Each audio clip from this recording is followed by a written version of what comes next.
evening, beautiful people. Welcome to Reconnecting Youth with Ayesha. This is your host, Ayesha Ali.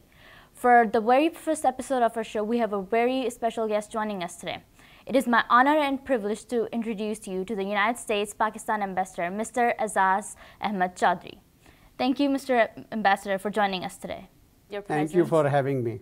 I would like to start off by asking you, could you please explain the roles and duties of an ambassador to the audience for those who might not know? The role of any ambassador is to connect his own country with the country in which he is being sent to represent his country. He is supposed to find and win friends for his country in that society. For instance, I am here in the United States. I should try to find people who would strengthen our relations with the United States, who want to contribute in any way, political, economic, trade, or any other way, so that relations between the two countries are strengthened and they bring the two peoples closer. So that's what every ambassador does. So to that end, he represents his country naturally.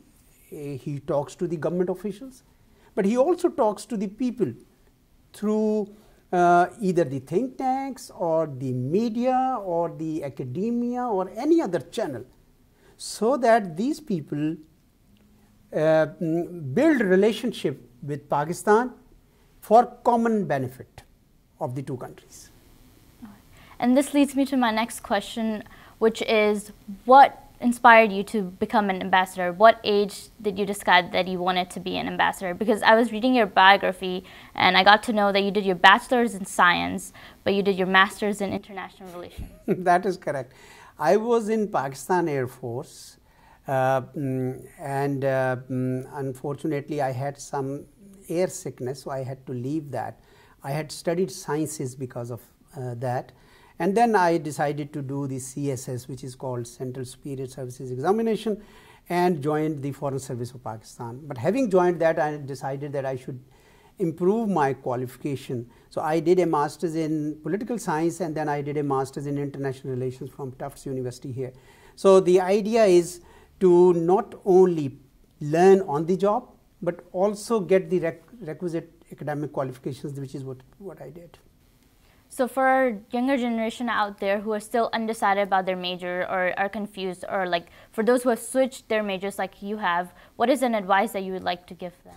You know, the purpose of education is to prepare your analytical skills, your abilities to analyze any situation and come up with a coherent picture and then chalk out a way forward. Whether you study science, hard sciences, or whether you study social sciences, it doesn't matter.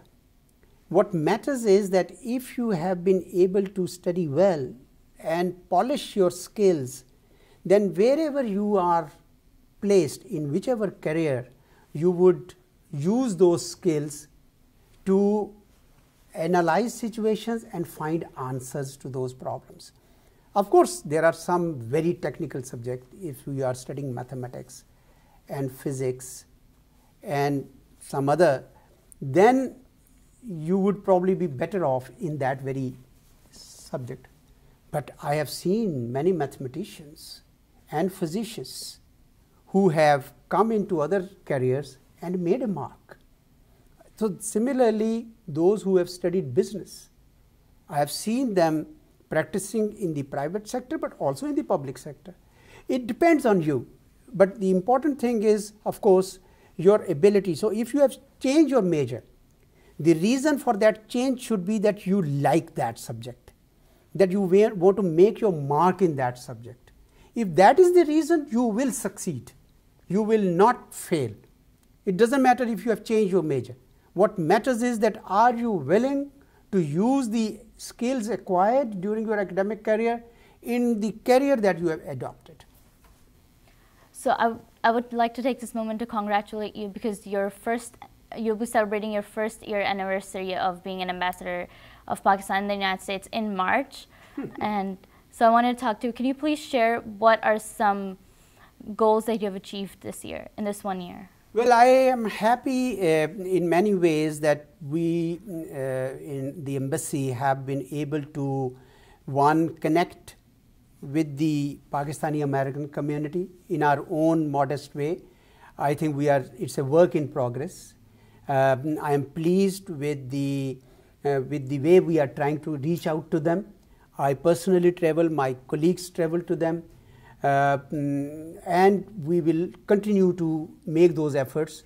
Earlier in an interview we talked about the embassy website. If you see that website, it will be a tool for us to connect to us. So this is one area where the second area where I feel that I have been able to reach out to the intelligentsia of the United States, the Pakistan watchers of the United States in the think tank community. So I have personally addressed a large number of think tanks. I've also met a number of people who focus on Pakistan. I think it is important for me and my colleagues in the embassy to convey Pakistan's viewpoint to this country, so that we find that common ground which can bind these two countries together, so that we are able to relate to each other better, so that we can communicate with each other. The third area is the economic area. Economic and commercial relations with the United States are very, very important. That's another. I have met a large number of corporate America companies which are interested in Pakistan. In fact, they are growing their interest in Pakistan, and they are actually repositioning themselves in Pakistan, or those which were already present are strengthening their presence in Pakistan, so that the commercial and economic ties between Pakistan and the United States also go up. So, and there are large number of other areas in which I want to be more active than I am today, because this is a huge country, it's a huge relationship, and we must make every effort to strengthen these two countries for their common benefit.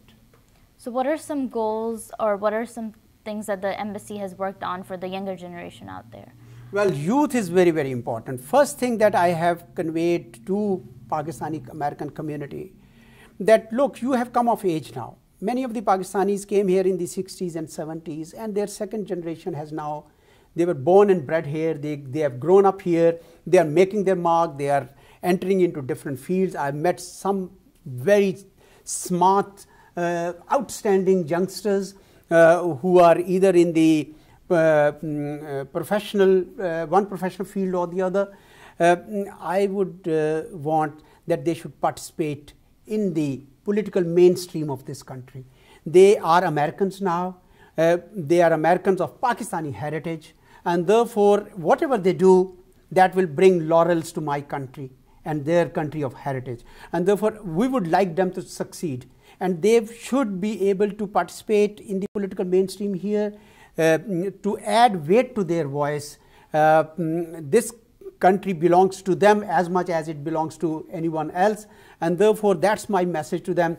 Join the political mainstream here and make your mark in this country, and bring laurels not only to your own families but also to the country of your heritage, Pakistan.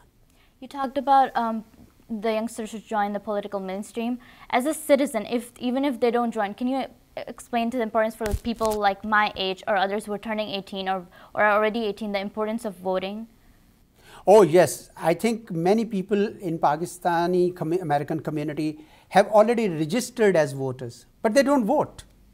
This is what I hear. I heard that a real issue is not registration, because many Pakistani Americans have registered. I would urge them that they should come out and vote. It's all about numbers. So your senators, your congressmen would attach importance to your concerns only when they see you voting, when they see that you are actually participating in those activities. Yes, by all means, that is a very, very important facet to which you have drawn your attention, and I think second generation should also follow the same. They should not only become voters, they should not only vote, but go a step further and claim their own right in terms of political mainstreaming.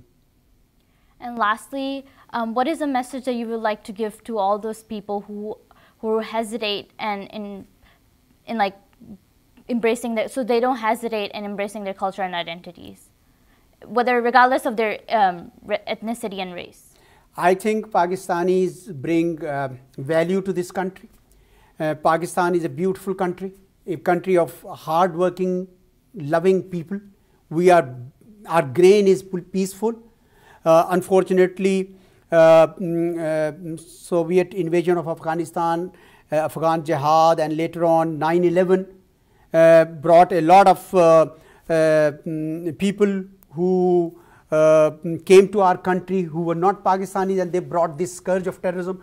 Alhamdulillah, today we have defeated them, we have expelled them. The Pakistan of tomorrow is going to be a very progressive Pakistan, a Pakistan with bright future for the people of Pakistan. I would say that Pakistani American community should take pride in their country of heritage and take the best of that country and showcase it to this country. I would like to ask you one last question.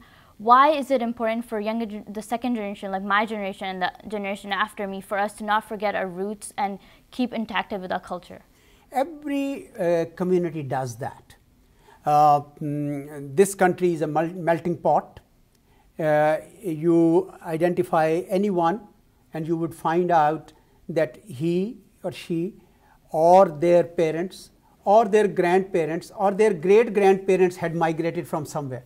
And they brought that's why this country has become so nice. It's like a bouquet, because people come from different cultures, bring the positive sides of those cultures, and then add to the beauty and diversity of this country. So I think Pakistani American community also bring a flavor to this country. I have come across numerous Americans who are very, very pleased with the way Pakistanis, their Pakistani friends and compatriots, their Pakistani colleagues have worked in their organizations.